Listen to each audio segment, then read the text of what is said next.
Go. Well, normally David's the one traveling around, but today I seem to be the one wearing a fancy white shirt with an interesting background. Welcome, everybody, to the Rant Network. It's your go to podcast for unfiltered, unapologetic discussion, hosted by David Solomon and myself, Stuart Brisgale. We tackle a diverse range of topics with candid conversation and bold opinions, whether it's breaking down the latest headlines, exploring pop culture, debating politics, or delving into the complexities of modern life. This is a platform for every perspective. So grab a seat, settle in, and join us on this thought provoking rant and meaningful discussion. David, in the news, which, as you know, I watch pretty much 24/7, I seem to have seen Canada, France, and the UK give a high five to Hamas and toss their only ally in the region under a bus yet again. Now, Canada seems to find its way with its moral fortitude as being we're superior to the Americans on a constant basis because they just, in my opinion, that's sort of the way it sort of goes. But they seem to be on the wrong side of history this time. David? Okay, Stuart. Well, you're not wrong, and I'm going to agree with you. Canada has been totally Wow. arrogant. It's not Canada, but the government of Canada under Mark Carney continues to show his disdain for people. He is arrogant. He is cocky. He's an elitist, ladies and gentlemen. That's exactly what the word is. And what Mark Carney has done is, if you look at his recent cabinet that he appointed, he surrounded himself with people who believe in a the Arab cause, or more in this case, the terrorist cause, not an Arab cause, but a terrorist cause, in saying that, it's forget how the world works, forget about how every society should work. Israel has to work differently than Canada and any other democracy, and just decides on its own how Canada should react. Because Mark Carney, ladies and gentlemen, has all of 10 seconds of foreign affairs experience. This is the man who was touted as the Bank of Canada governor, Bank of England governor. He's an economist, he's a businessman. He's not a foreign affairs guy. But all of a sudden, he has all the solutions. He's got all the answers. He knows exactly what should happen. So, him, Keir Starmer, and Emmanuel Macron, these are the Prime Minister of England and President of France, respectively, of all three got together and said Israel is in the bad. What a surprise. Israel's in the bad because they're not letting humanitarian in. And they took it a step further that if Israel doesn't comply, they will impose sanctions on Israel. Stewart's comment about the high five was the great irony. Because let me remind everybody that Justin Trudeau, when he was prime minister, did something similar. Hamas gave him a high five, and the realization on the global foreign affairs stage was, remember, you just side with the terrorists? Because that's exactly what these three leaders did. Now, you might be sitting here today and going, David, you're a freaking asshole. There's no humanitarian aid going into Gaza. Why are you being such a dick about it? They should let humanitarian aid in. We couldn't agree more. Absolutely. But that's not what's happening on the ground, folks. This is what the media is not reporting, because the media's information is coming from Al Jazeera. Where's Al Jazeera's host country? Qatar. What is Qatar's interest? To fuck with the Middle East right now so they can be the power player and cozy up to the United States, as I talked about last week, that Stuart didn't like about. But that is exactly what is happening, because Hamas does nothing anymore without Iran and without Qatar. And here we go again. The aid that was supposed to go and earmarked to these Palestinians who need it gets rerouted where? To Hamas. And if you see the footage, folks, and please go look for it, because it's not going to be in Al Jazeera, CNN, MSNBC. No, God forbid, no diplomat's going to say anything about it, Stuart. But Hamas is killing their own people so that they can take the trucks to their soldiers, to their terrorists. Now, guys, let me just scale back a little bit here, because you're sitting here and I'm saying, why am I so angry today? Well, folks, I'm tired of hearing people still say there is a famine in Palestine and Gaza, and we need to do something about it. We need to do something about it. But the finger's being pointed at the wrong direction. For the longest time, the world spewed and echoed and voiced exactly the numbers that Hamas has been putting out. 40, 50, 60,000, 100,000, bazillion Palestinians have been killed. Even Hamas admitted their numbers were wrong. Even Hamas said that everything they've been talking about has been completely exaggerated.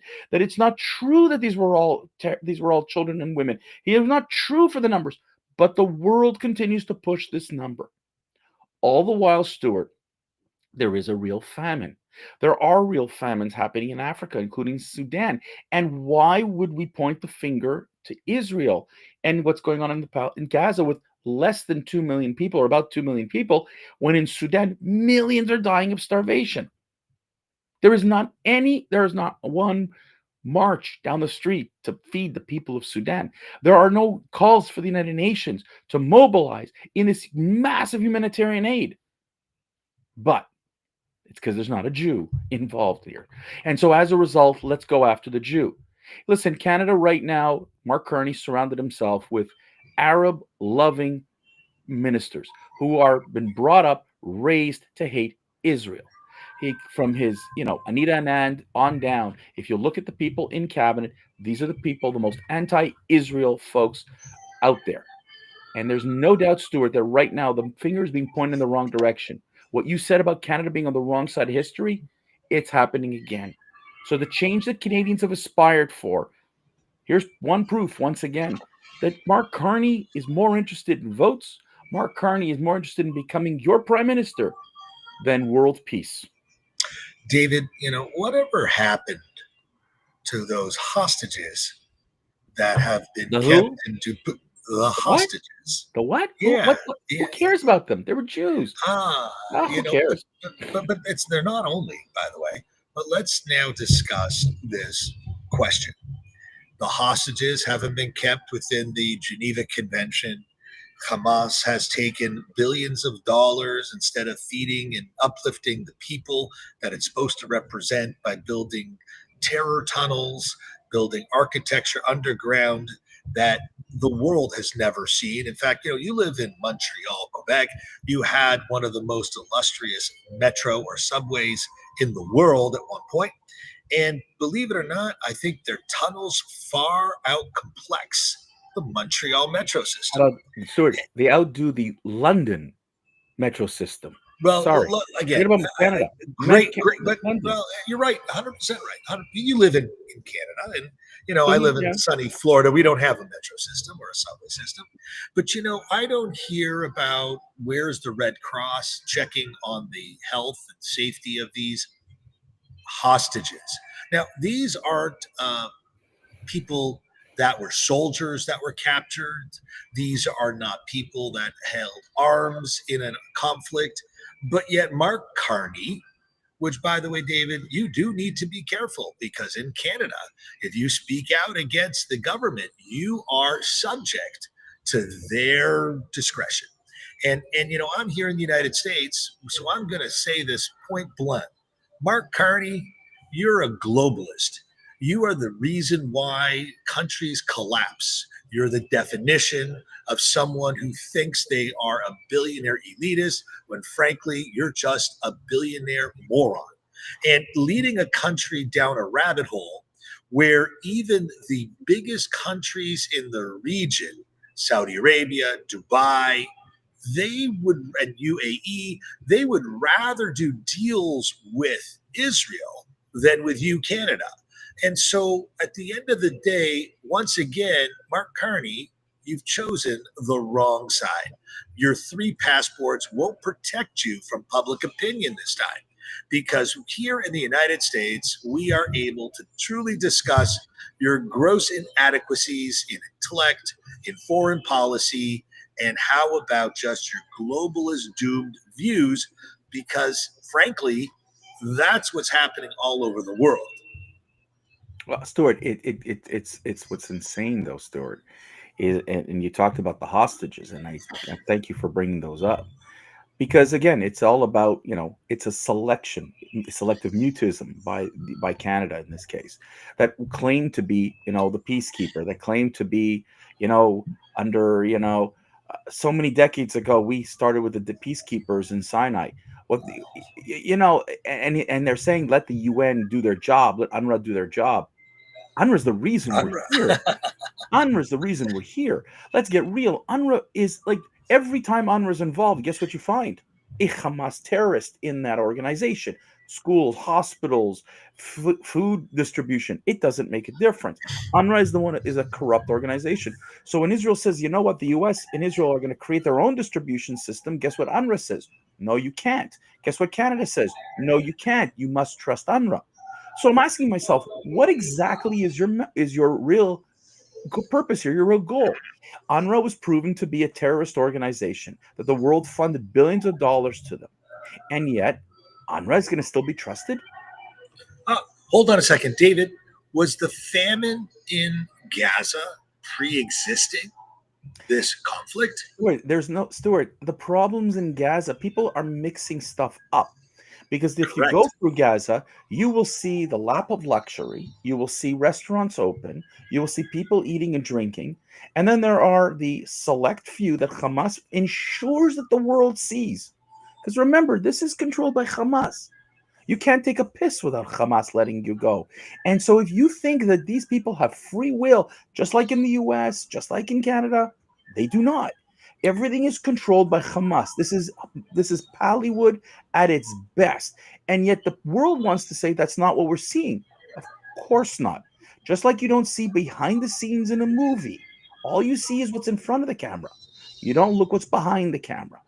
And time after time after time after time, when the hostages have been released and they're telling their stories, for the most part, the world has turned a blind eye and deaf to the treatment that they got. If we truly are going to keep to the Geneva Convention, and you starved your hostages, and you beat the hostages, and you raped the hostages, that's acceptable. That's and murder. And murder. And to put posters up in places saying that rape is resistance and that killing babies is resistance. And if this is the kind of world that you're in, I want out, because these leaders are more afraid of their own political lives than doing the right thing. Or they're such bloody racists that they'll do anything. And they're yeah. Yeah, just to add further insult to injury, Mark Carney went to go visit President of the United States, and they've had some dialogue. Do you know what I find truly amazing? I don't hear Mark Carney saying anything about the United States in the United States. I don't see any news media picking him up. Stuart, is it irrelevant, or is he irrelevant? Carney, which is it? Stuart, the problem is that until the next election, we have to deal with this SOB, and this son of a bitch is trying to find a way to twist the election results so that he can end up with a majority and be there for 4 years. Stuart, our problem right now in Canada, in the UK, in France, is that we're not really paying attention to the real threat, and the real threat is this radicalism that is sweeping universities, media. It's sweeping up people. I just don't understand how the folks there think that this is a good idea, because there's only one reason that they want this, Stuart, and it's the same reason why they're bringing in the Labour Party in England and the parties in France are bringing in vast numbers of immigrants, is to get votes so that they can continue to stay in power. It's instead of an autocracy, it's to say, look, we've been democratically elected by these people. But so they're not vetting who's coming in the door. They don't care who's coming in the door. It's a payback. I let you in, you vote for me. You don't vote for me, God help you.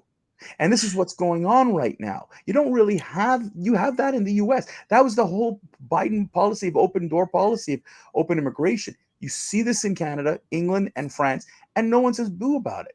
There's a reason. And so when you're making these statements, when you're making these policies, this is all in all ensuring that your vote stays with the party in power. That's what's happening. The Democrats blew it in 2024. Okay, they had the chance. They blew it. They didn't do as good a job, quote unquote, as Canada did or England did. Because if you look at England, look what's going on. You look at Canada, look what's going on. Okay, this whole idea, these ideas that they have and who they're siding with is extraordinarily dangerous. Mark Carney's belief that he's siding with Hamas makes sense. I've never, I don't know. Tell me one thing, Stuart. I'm sorry. David, Sorry, I'm gonna ask I you just, yeah, one question. Go ahead. could you imagine the world reaction if Carney or Macron or Keir Starmer were to side with Putin? David, just a rhetorical question. But David, unfortunately, that brings this podcast to a close today. David, any last words before I wrap this up? There was a song, "It's the End of the World as We Know It." It is. Yep. REM. Know the song well. We grew up in the 80s, David. And that brings this episode to a wrap. Thank you very much for joining the Rant Network. We truly appreciate tuning in and sharing your time with us. Your support and engagement means the world. It fosters an open, honest, thought-provoking conversation. Don't forget, every Monday, Wednesday, Friday, noon Eastern. I know we've been blasting our 30-second, 20-second little snips on every vertical. Please like, share if you so choose, and pass it on. Stay connected through our social media channels. Check our website out. I think our 800-plus episodes are all online. We enjoy getting your feedback. It reshapes this community and keeps the conversation alive. Thank you again for joining us. Until next time, keep the rants passionate, the discussion vibrant, and the ideas flowing.